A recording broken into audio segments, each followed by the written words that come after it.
everyone, Thursday evening, weather for Weather Geeks time. As promised, we're going to do the summer forecast in this video. I showed a shorter version on 21 News at 6. If you're a little more of a reader, and I don't know why you'd be watching this video if you are, but if you want to read it in blog form, the summer forecast is on ericwfmj.com. That's my weather blog. That's where you can always find all of these videos and much more as well. First, a quick word on some of this stuff. Now, you may see this some other places. The Weather Channel, for example, sometimes shows this. This is the National Weather Service seasonal outlook for meteorological summer. And what the Weather Service does is kind of makes their maps in the realm of possibilities. You look at this map, and on face value, you might look at all the warm orange colors here, and you might say, oh, they're predicting a warmer than average summer in New England and Texas and Arizona. It's not necessarily what this map means.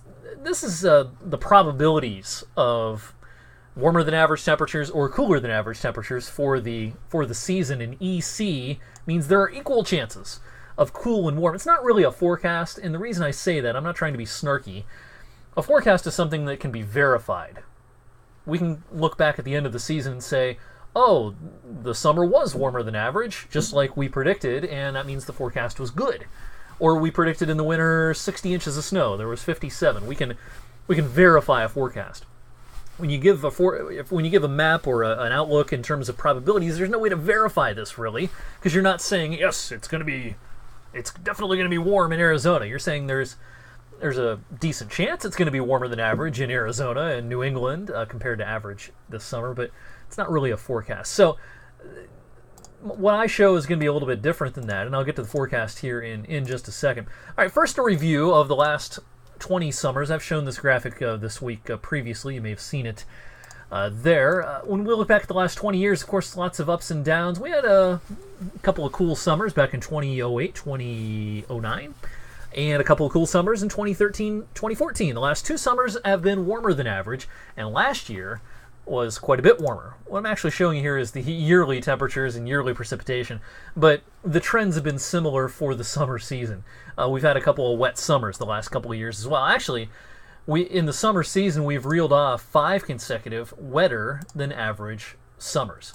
In terms of precipitation, in terms of temperatures, I should say, kind of going back and forth here, but now we're talking temperatures. Here's the forecast for this summer. We are expecting a warmer than average summer, especially in July and August. June, especially early June, is going to be pretty cool compared to average.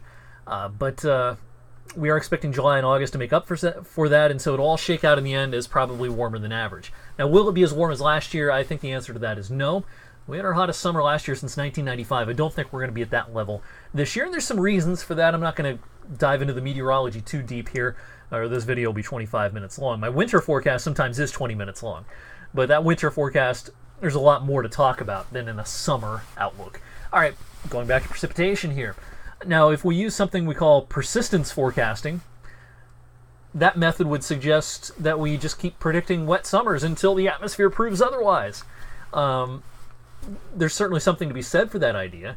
Now, that being said, there's nothing in the data. There's nothing in the modeling or what we call the analogs. There's no real hard data to suggest that trend will continue, and we'll definitely have a wetter than average summer. These precipitation outlooks, especially in the summer season, are tough. Tougher than temperatures, because you get a couple of big thunderstorm days, it can skew the numbers. An example of that, last June, it got really dry around here, right? Everything browned up, especially in the second half of June. The numbers show that the second half of June wasn't all that wet when you just look at the numbers. But you break it down, and there were just 1 or 2 really wet days. The rest of the time was dry, and that allowed it to get pretty brown. So you have a couple of big rainy days that can kind of skew the numbers and not really give you an idea of what the situation actually is. All right, off the summer forecast. Let's go back to the short term here. Beautiful day today. Tomorrow's going to be just fine as well. Now, we can't rule out a passing shower. There's a little disturbance. It's cruising down through the eastern Great Lakes. Maybe there's a stray shower with that tomorrow afternoon. No big deal there. Really don't think it's much. And I can't rule one out tomorrow night, too. But Saturday, the forecast has continued to improve over the last 48 hours, and I think Saturday's going to be a beautiful day. Upper 70s, low humidity, sunshine, actually kind of like today. Take advantage of that if you can, because Sunday will not be as nice. This cold front is a game changer. This is the leading edge of the cooler air that's going to take up residence for a lot of next week. showers, some thunderstorms will break out ahead of this. Now, I don't think Sunday is just a washout where it rains all day and your whole day is ruined. But it can try to rain at just about any point, and there could be some thunder and lightning as well, maybe even a couple of strong storms.